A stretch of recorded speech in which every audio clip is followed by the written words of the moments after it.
So without Cat, is it hard to run your system? I mean, a lot of your system is read and react, and a lot of the read and react is the Cat's on the floor. So how, I mean, and now without Wiggins, is it possible to run a system the way you want to run a system without those guys? I mean, it's going to look different.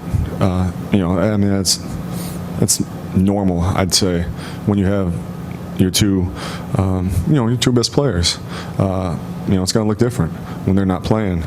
And, you know, you've seen that, you know, we were able to get a win against Sacramento, but it wasn't pretty. You know, our defense carried us. And then tonight, you know, it wasn't, we stayed in the game, but once again, it wasn't pretty. And, you know, I understand that.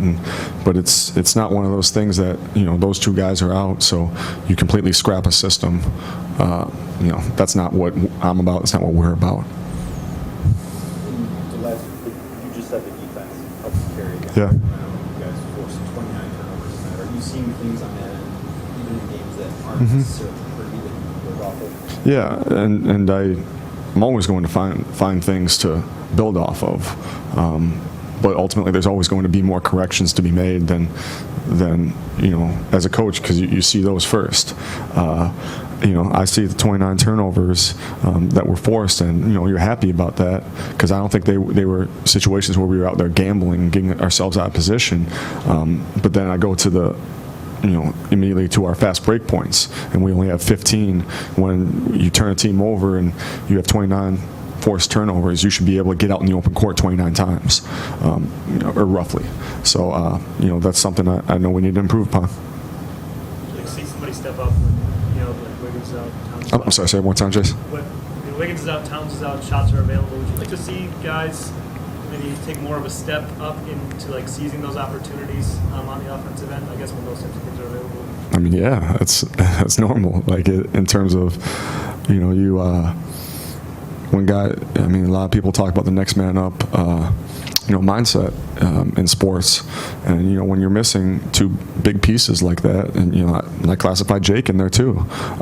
You know, you need guys to step up, and you know, I think guys competed tonight. You know, there were a number of things that we could have done better, but you know, guys competed. Is it hard to run an offense when there really doesn't seem to be like a natural scorer out there on the floor?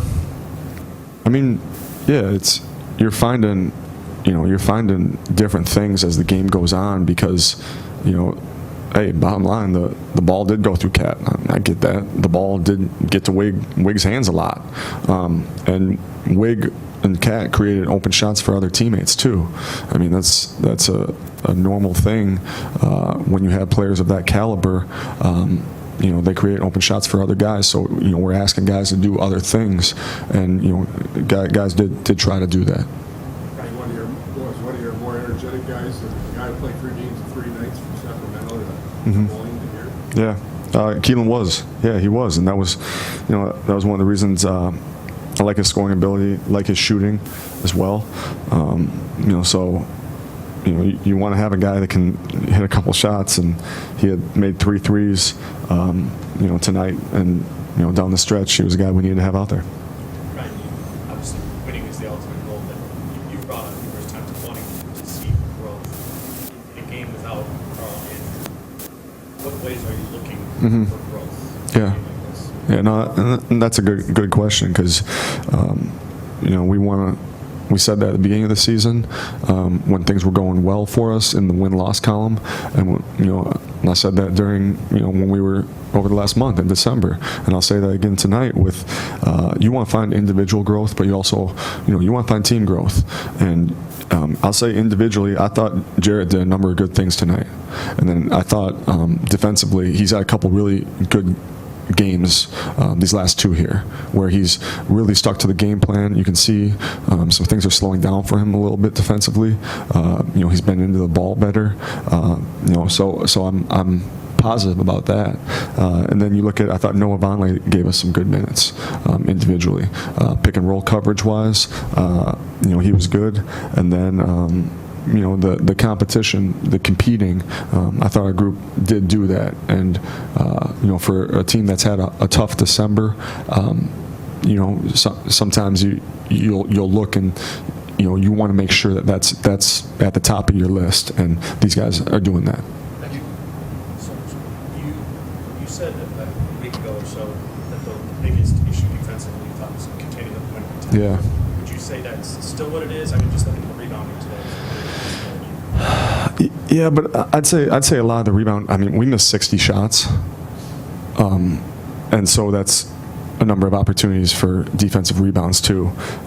They had 14 rebounds, offensive rebounds. We had 13 offensive rebounds, and then you know part of it too is that they you know they turned the ball over 29 times, so there's less opportunity for us to you know get those defensive rebounds too. So I mean I'll have to look at the film. We did get out rebounded though. I'm not arguing that, but I think there's some other variables within that.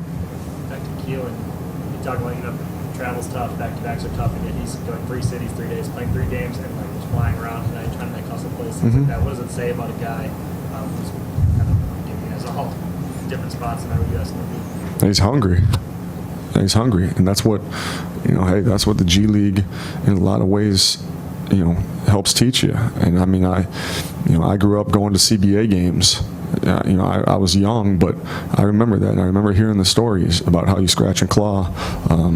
You know, and those are guys that, as a coach, you love, and you know, scratch and claw for everything. What did you guys like about Garland in the draft last summer? I mean, you know, hey, I like where we are with things, but you know, you see, I thought tonight they had, you know, 2 young guards that were able to put the ball on the floor, were able to get in the paint and break some defenses down. So you know, credit to how they played tonight.